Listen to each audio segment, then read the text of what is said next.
Greetings and salutations, everyone. My name is Chris. Welcome to a brand new episode of the worst show known to men, Broke Our Gaming. Matter of fact, it's the first episode. In this show, we take a look at good old ass games that can run on most computers or old ass consoles. So you broke our motherfuckers like me got something to play. But I'm mostly doing this so I can make enough money to not be a broke our gamer anymore, and to hopefully get some bitches on my dick. In today's episode, we take a look at one of my all-time favorite games, Bald Man Killing Simulator 3, aka Hitman Contracts.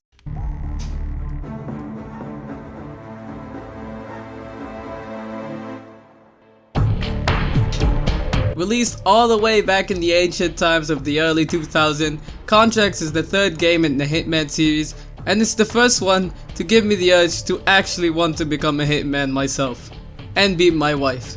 Now the other games had their moments, and they're definitely one of the games out there, for sure. But Contract's the one that truly showed me how fun it is to murder people dressed as their own trusted employees, gang members, even friends. Starting off with a section that normally would be all about where to get a copy of the game and how to get it running well on modern hardware and fixes and all that good stuff for old games. But luckily enough for you, this game is available on Steam and you pretty much don't need anything to get it running. Though this proper widescreen fix is pretty neat and is gonna be in the description. And since this video is for broke people after all, if you can't afford it on Steam, I'm sure you can find another way that I can't mention here on YouTube.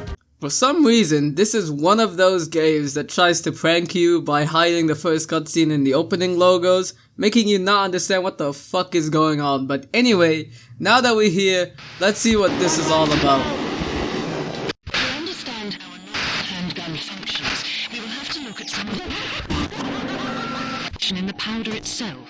Pulling back the slide of a handgun will tighten the recoil spring and draw back or cock the hammer. Once released, the slide moves forward, lifting a new cartridge into the chamber. The gun is now loaded. Pulling the trigger now releases the hammer, which drives the firing pin forward until it strikes and ignites the propellant in the cartridge. This results in a rapid expansion of gas within the chamber, which forces the bullet forward and ejects its casing. This energy also produces a brief muzzle flash and a sharp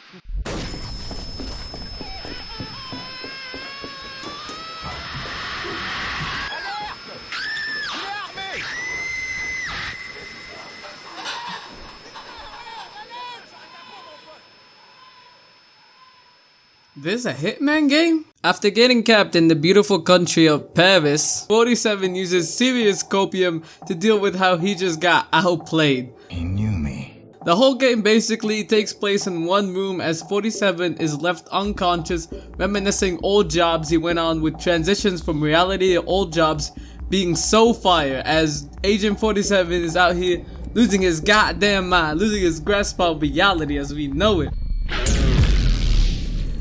So the story of this game is basically a clip show episode.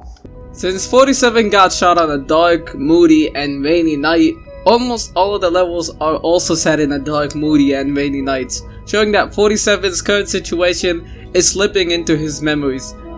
But don't get the wrong idea, each level is different from one another, they just all have very consistent tone and atmosphere, being a pretty grim one at that. Showing dark imagery and taking places in locations like the dirty slaughterhouse in the second mission, you won't find any call for suburban neighborhoods or a Christmas party like the other games in the series. This game is all about atmosphere. Complemented insanely well by Jesper Kid's amazing soundtrack that has a good amount of really creepy tracks.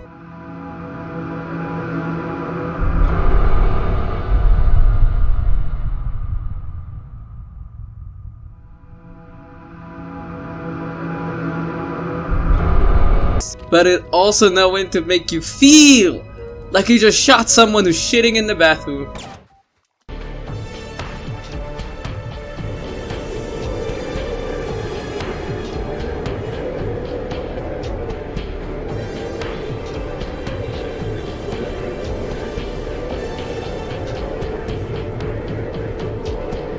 The gameplay of the Hitman series is very hard to just put simply onto the stealth genre, as you aren't really sneaking around all that much. You can use sneaking as a tool from now and then, but it's just a tool.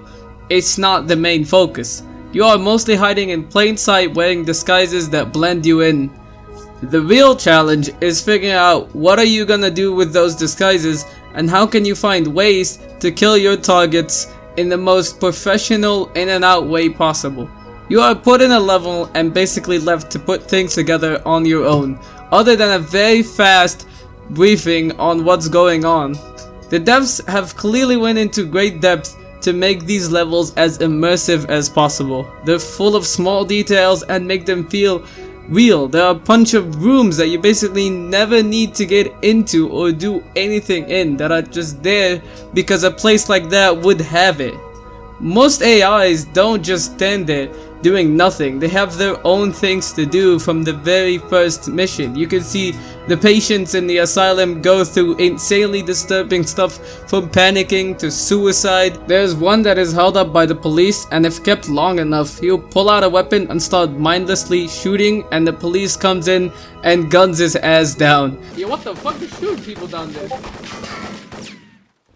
What the hell is happening? Why does he have a gun? What the fuck? Command to Alpha Team.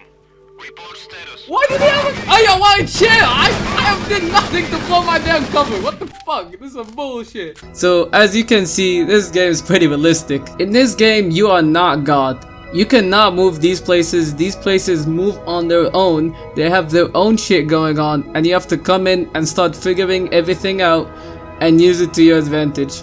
A guy is meeting the target? Well, kill him, dress up as that motherfucker, have the meeting, and kill the target. Some rich idiot is ordering whiskey? Poison it. There isn't one trick that you can use on every level, and the game will start putting obstacles to stop you from using the same thing. Like on Li Hong's assassination.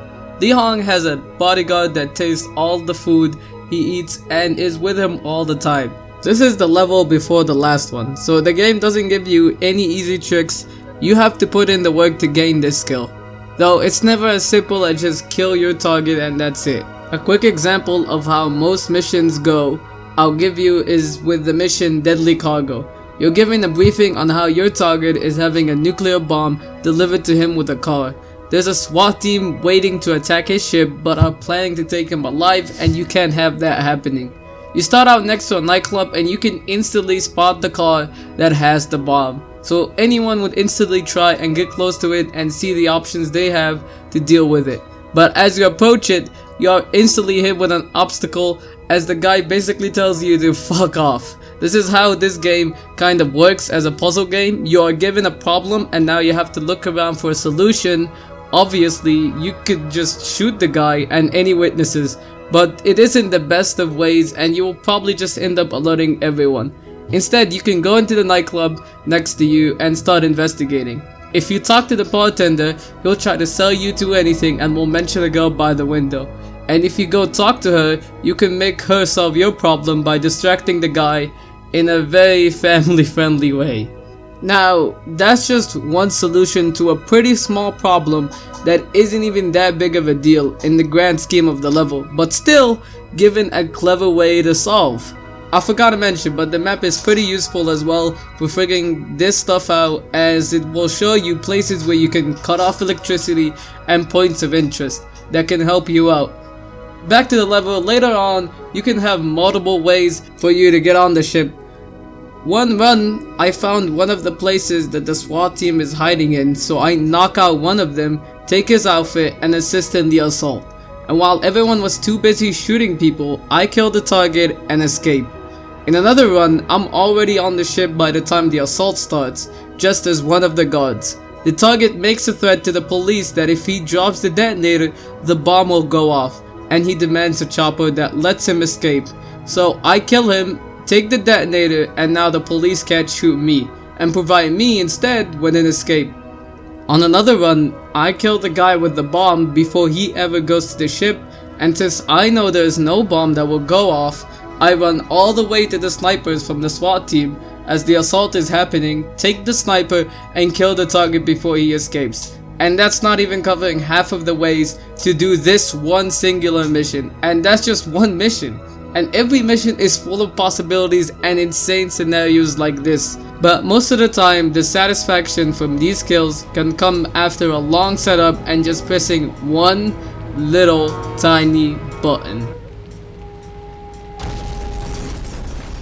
Now, the mission I described is actually a remake of one of the missions from the original game, and there's a bunch of other ones as well, which is why this game is sometimes overlooked.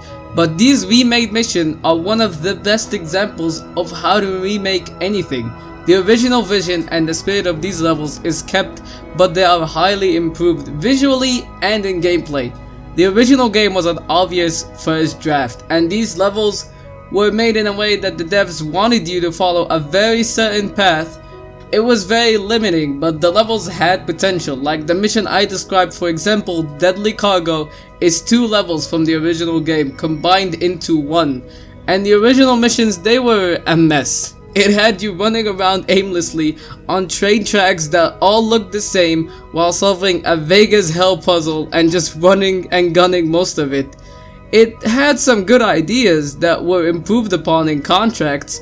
Another amazing example of this is Tradition of the Trade, my favorite Hitman level, and I'm not even gonna spoil anything from it because you have to play this. Even though there isn't much to say about the story, I still feel like this is one of the strongest ones in gaming. Though I pretty much said most of it in the premise, but the story has a pretty strong moments in the end. And if you don't want to get spoiled, go to this timestamp. Just kidding.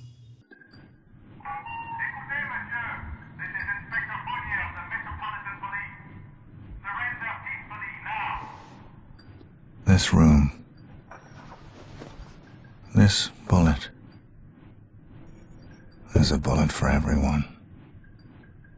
And a time and a place. An end. That chat blowing a dick daily. Yes. Maybe this Your is life how it is has to nothing. be. You serve zero purpose. You should kill yourself now.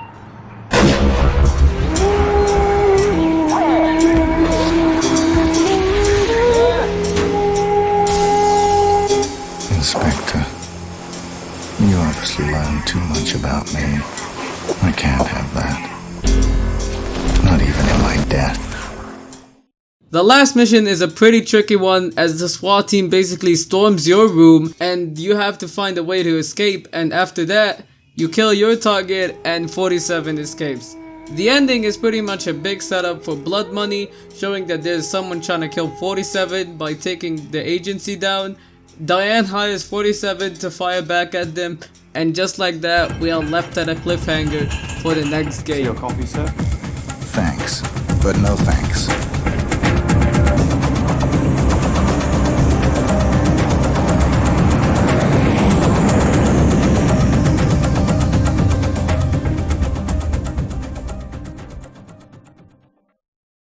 In conclusion, Hitman Contracts, just like the other games in the series, is definitely one of the video games out there. But it's one overlooked and underrated one, for real. The gameplay is fire and the atmosphere got me in my feelings. I hope y'all broke our gamers play this one, and I hope y'all live for at least another 5 years. Now, for the song of the day, we got my boy Bob Dylan with his certified hook classic, Girl from North Country, off his Freewheelin' Bob Dylan album. I'll see y'all in the next episode of Broke Our Gaming.